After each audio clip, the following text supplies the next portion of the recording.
The water was black glass under his wings. 5:30 in the morning, June 4th, 1942. And Lieutenant Howard Ady could feel his hands trembling on the yoke, not from fear, but from something else. Anticipation, the weight of knowing that somewhere out there, beyond the curve of the earth, an entire empire was moving toward him in the dark. He was 24 years old. .AD. I climbed into the cockpit of his PBY Catalina at Midway Island, the metal still cold from the night air. The aircraft sat heavy in the water, fuel tanks swollen with enough gas to fly for 700 miles and back. His tail number, 23 Papa 6. Naval Academy, Class of 39, Patrol Squadron 23. And today, whether he knew it or not, he was about to change everything. The thing about the Pacific War, it wasn't fought on maps. It was fought in the void. Millions of square miles of empty ocean. No landmarks, no roads. Just water and sky and the crushing certainty that somewhere in all that nothing, the enemy was hunting you just as hard as you were hunting them. And naval intelligence. They suspected, radio intercepts whispered it. Coded messages hinted at it. But nobody, not Admiral Nimitz, not the codebreakers, not the pilots standing on the tarmac, nobody knew exactly where the Japanese fleet was, or when the hammer would fall. The PBY Catalina wasn't built to fight. It was built to see. Twin engines. Parasol wing mounted high above the fuselage like an umbrella. Cruise speed, 115 miles per hour. Slower than a modern car on the highway. It couldn't outrun anything. Couldn't outmaneuver anything. Couldn't outgun anything. But it could stay in the air for 24 hours straight. Cover 2,500 miles. And see everything within 50 miles on a clear morning. In a war where information was oxygen. The Catalina was the lungs of the fleet. Ady's crew was 8 men strong. Co-pilot Ensign Robert Swan. Navigator, radioman. Flight engineer, 3 gunners. They'd been flying together for 4 months now. Patrol after patrol, searching empty water, finding nothing but waves and clouds and the occasional albatross. The routine had become almost hypnotic.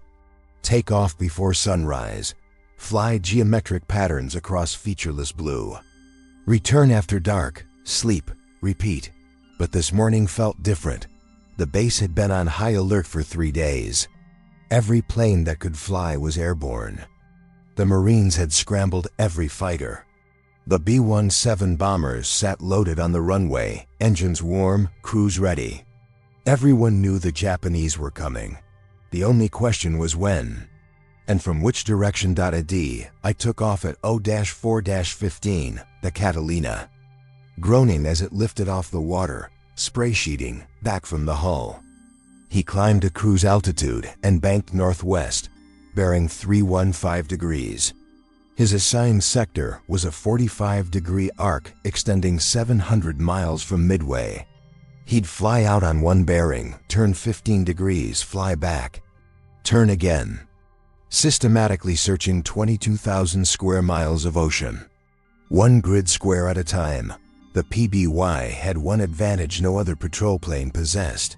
It could fly low, and it could fly slow.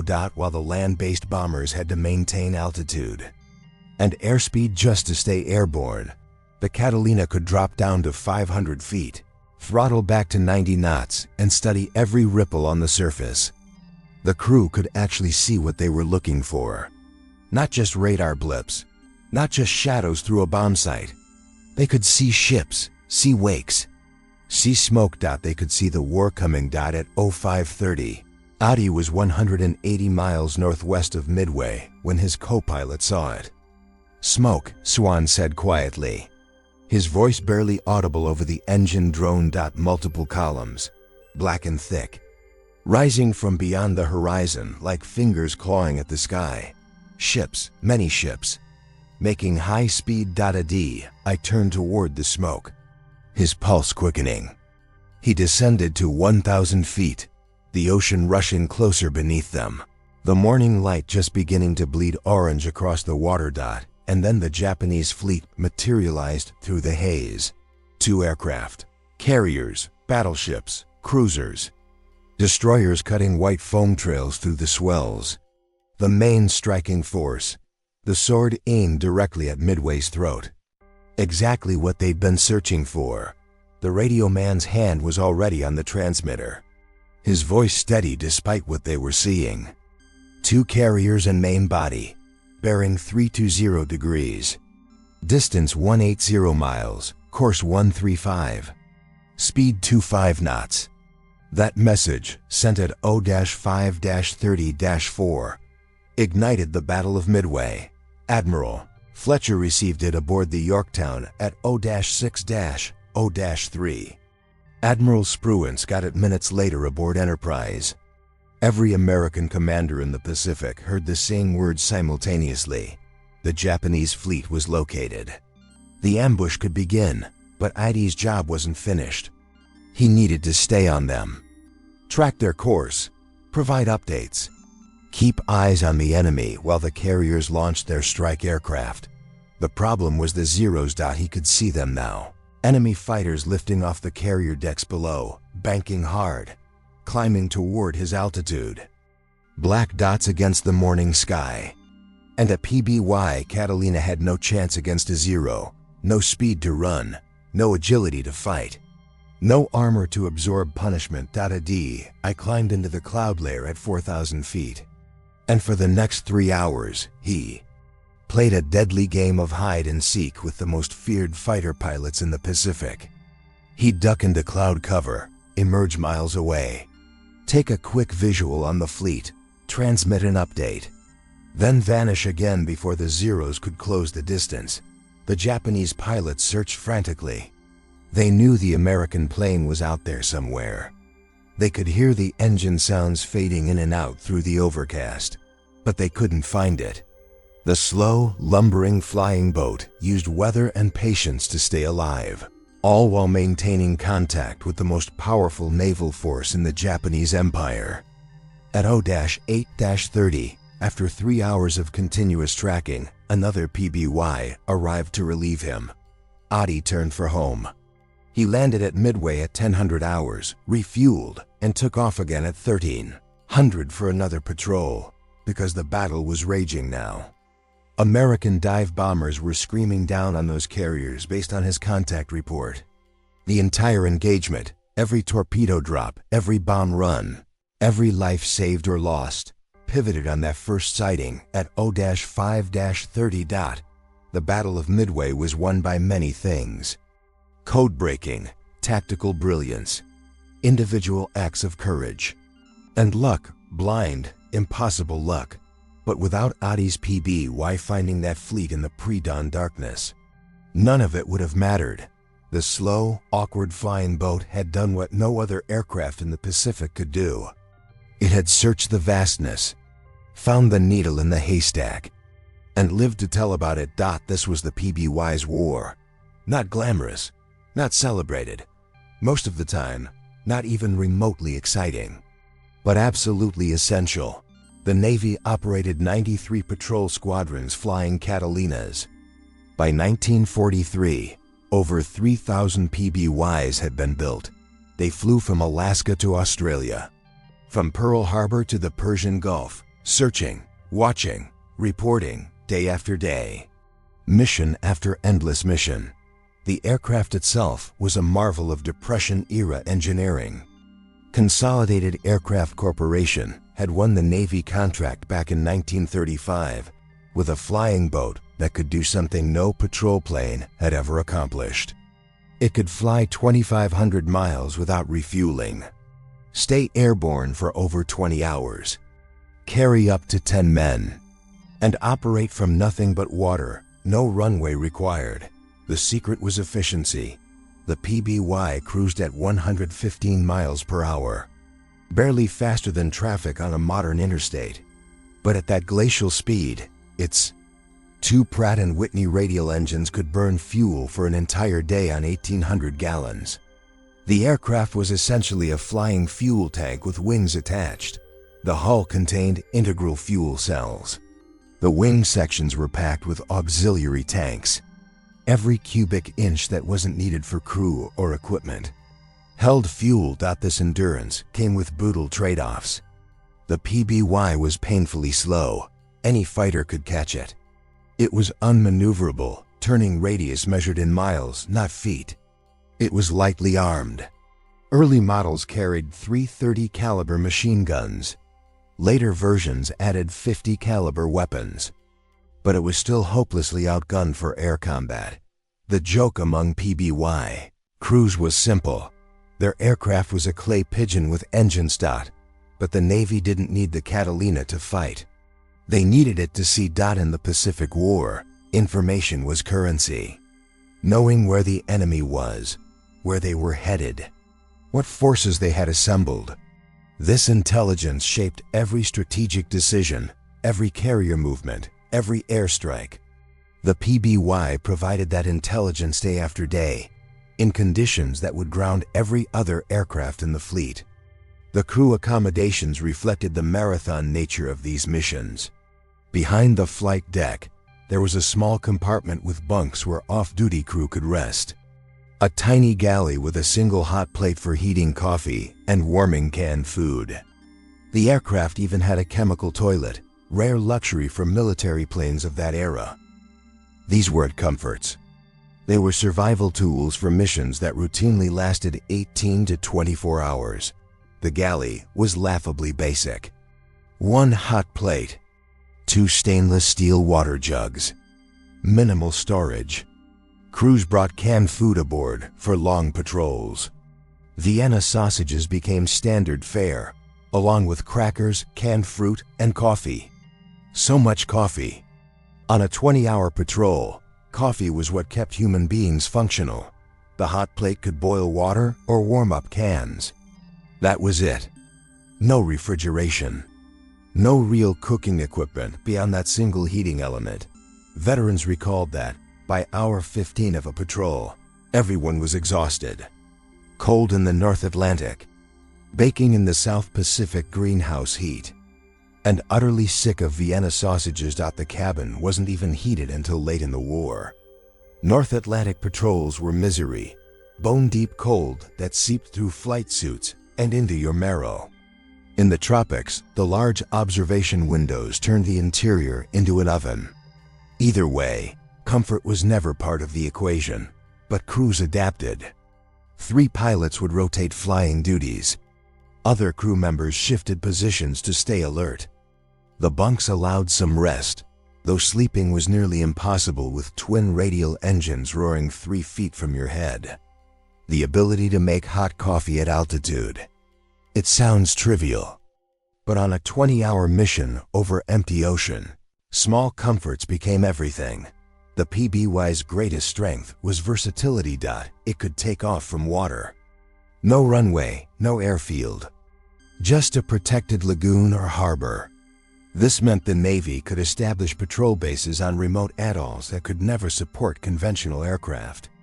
Places like Canton Island, Palmyra, dozens of other Pacific specs became unsinkable.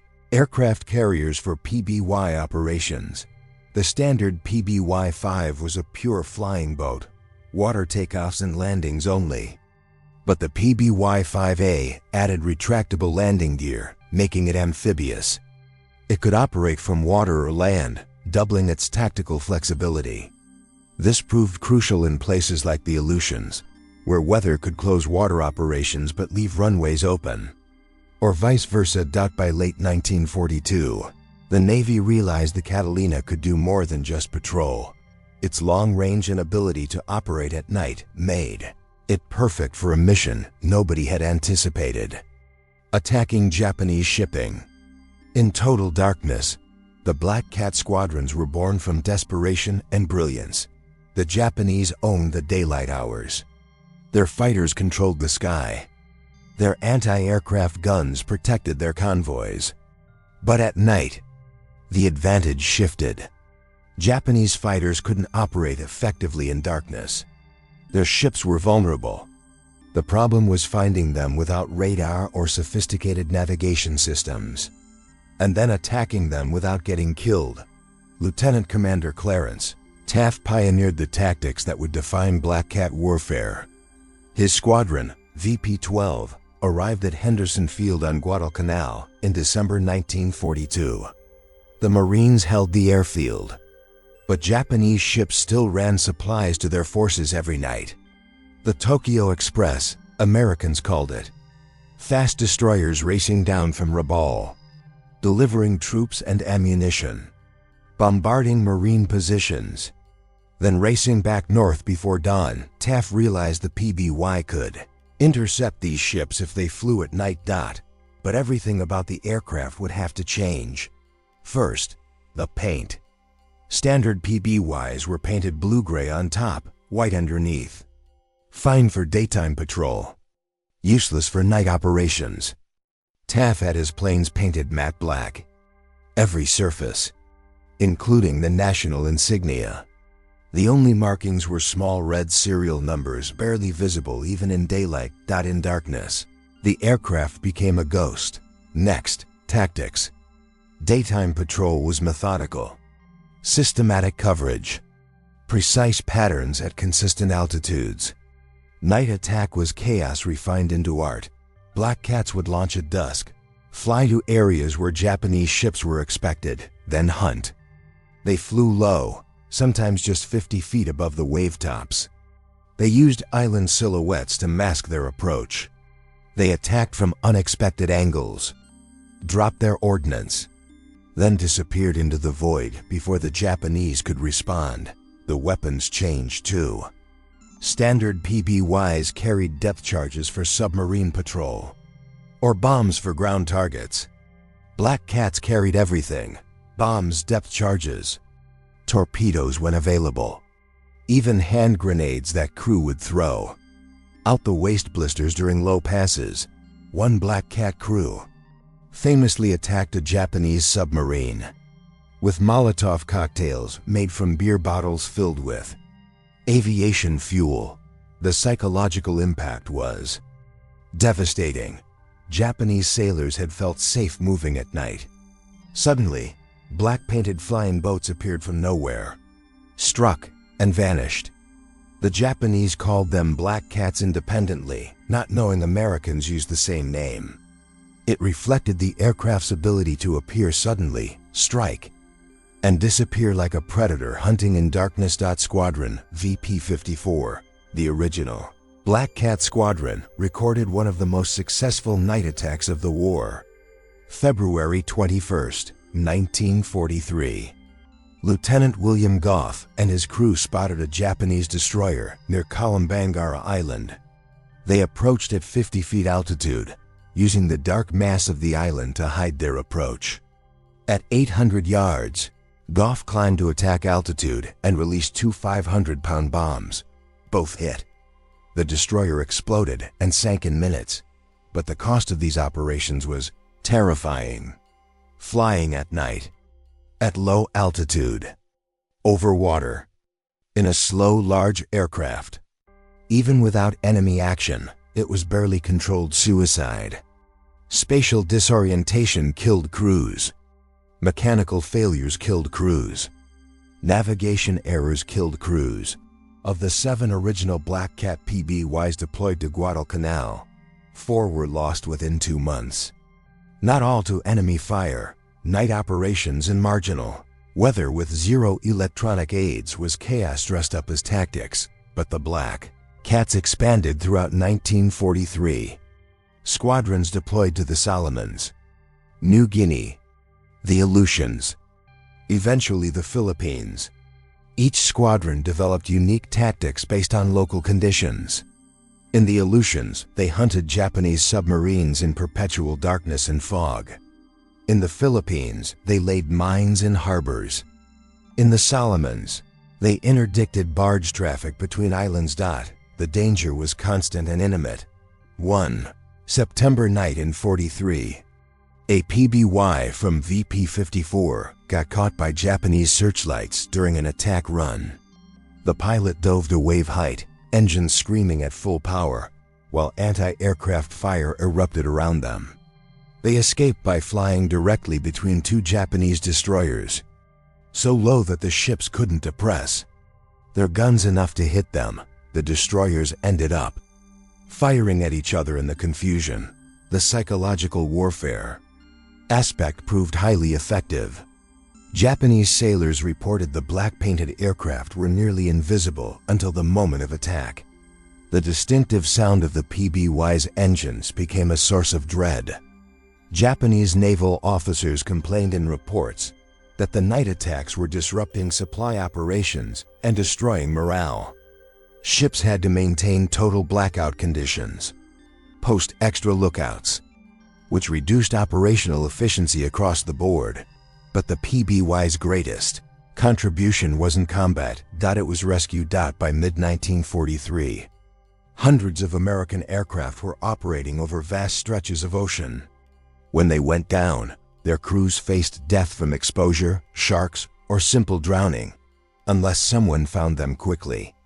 The PBY became the Navy's primary rescue aircraft, saving thousands of lives throughout the war. The most famous rescue happened April 18, 1943. Captain Eddie Rickenbacker, America's top ace from World War I, was on an inspection tour when his B-17 went down in the Pacific. Rickenbacker and 7 crew members survived in life rafts. For 24 days, they drifted, sunburned, starving, dying slowly under the merciless sun.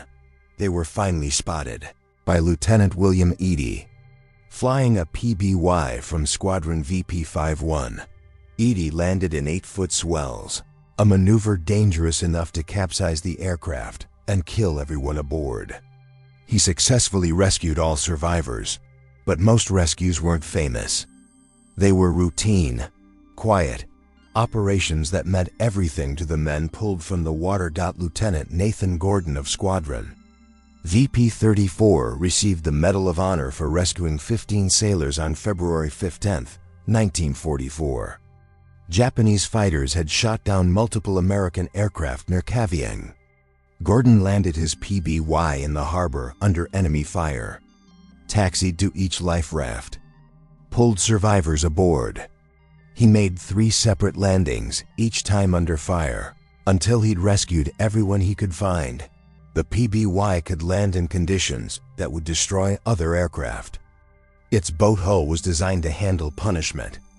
Experienced pilots could land in 10-foot swells, though it required exceptional skill and nerves of steel. The aircraft would slam into waves with tremendous force. Crews described it like riding a bucking bronco made of aluminum, but the hull held, and men lived because of it. By 1944, the Navy had established a systematic rescue operation called Dumbo Missions, named after the Disney elephant.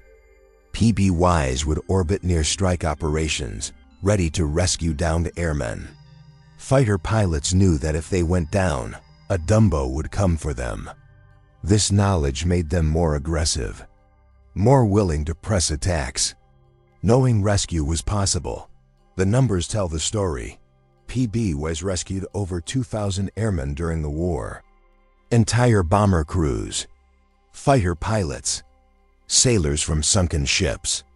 Each rescue required the PBY crew to risk their own lives, landing in hostile waters, often under enemy fire, always with the chance that weather or mechanical failure could destroy their aircraft during the rescue attempt.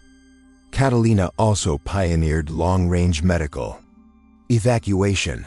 Its range and ability to land on water made it ideal for evacuating wounded from remote locations. PBYs fitted with stretchers could carry 8 wounded men. Navy corpsmen flew on these missions, providing medical care during the long flights back to base hospitals. For wounded men on isolated islands or damaged ships, the PBY was often the difference between life and death. One of the most remarkable medical evacuations occurred in January 1944. A PBY from Squadron VP-43 landed at a remote coast watcher station in the Solomon Islands to evacuate a critically wounded Marine. The landing area was a river mouth barely wider than the aircraft's wingspan. The pilot had to fly up the river at treetop height, land in a space with zero margin for error, then take off down the same narrow channel that the Marine survived.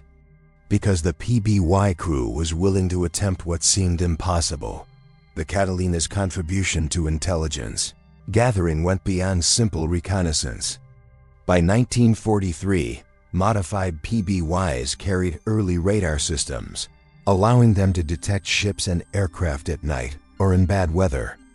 These radar-equipped aircraft could track enemy movements in conditions where visual observation was impossible.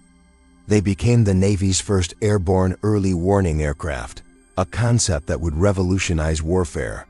Squadron VP-63 operated radar-equipped PBYs from Alaska, tracking Japanese submarines and ships in the perpetual fog of the Aleutians. On May 11, 1943, they guided a Navy task force that retook Attu Island, providing radar navigation through fog so thick that ships couldn't see each other. Without the PBY's radar guidance, the invasion fleet would have scattered and become vulnerable. The Catalina served with multiple allied nations. The British Royal Air Force operated over 600 Catalinas for anti-submarine patrol in the Atlantic. The Royal Canadian Air Force flew them from both coasts, protecting convoys and hunting German U-boats. The Soviet Navy received 189 Catalinas through Lend-Lease, using them in the Arctic and Pacific. The Royal Australian Air Force used Catalinas to maintain communication with coast watchers scattered across Pacific Islands. These flights, called milk runs, delivered supplies and evacuated personnel from behind Japanese lines. Flying alone, unarmed except for defensive guns, landing in waters controlled by the enemy. These missions required exceptional courage. Australian Flight Lieutenant G. H. Hemsworth flew 112 milk runs, more than any other pilot. He was shot down 3 times, but he survived the war. The PBY even served as a commercial airliner during wartime. Pan American Airways operated Catalinas on routes across the Pacific and Atlantic when civilian airliners were requisitioned for military use. These flights carried priority passengers, mail, and critical supplies. The 18-hour flight from San Francisco to Honolulu in a Catalina wasn't comfortable, but it maintained vital civilian connections when no other aircraft could make the journey. Production of the Catalina continued throughout the war. Consolidated built 2,400 PBYs at their San Diego plant. Canadian Vickers built 369. Boeing Canada built 362. The Soviet Union built 27 under license. Naval Aircraft Factory in Philadelphia built 150-6. By the time production ended in 1945, over 3,000 Catalinas had been built, making it the most produced flying boat in history. The final combat missions flown by U.S. Navy PB was occurred on August 14, 1945. Multiple Catalinas from various squadrons were on patrol near Japan when they received word that Japan had agreed to surrender. They completed their patrols, returning to bases at Okinawa and elsewhere at dawn on August 15, logging the last operational flights of PBYs in World War II.